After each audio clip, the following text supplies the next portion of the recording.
LSDM-s po I pengon ideja që diaspora të votojë në mënyrë elektronike, sepse siç thon, do të ketë mungesë të kontrollit dhe verifikimit. Sipas tyre, pushteti dëshiron në mënyrë të fshehtë të fuzë votimin e diasporës pa mekanizma kontrolli dhe verifikimit të votimit. Кога Мицковски одбива да прифати основен принцип, тогаш сосема е јасно дека неговата цел е изборни манипулации и злоупотреби. СДСМ нема да дозволи изборен грабеж.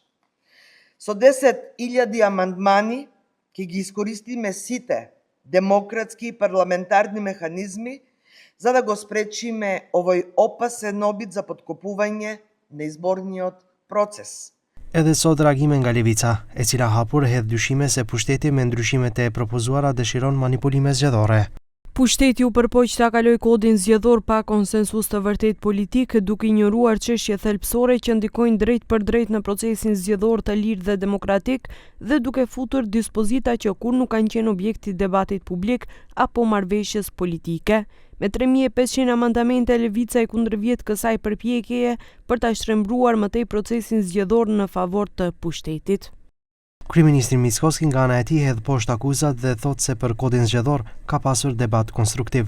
Ai thotë se LSDM-s dhe Levicës është thënë se do të pranohen kërkesat e tyre, por se votimi i diasporës mbetet vija e kuqe. Политичката партија СДСМ во коалиција со политичката партија Левица поднесоа 13.000 амандмани со цел да го спречат гласањето на нашинците во диаспората.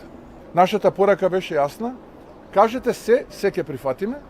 Не ви одговара гласањето да биде со заокружување на бројче име во ред. Дајте амандман, ќе го прифатиме. Не ви одговара начинот на понесување на жалби после гласањето во ред. Кажете како, се ќе прифатиме.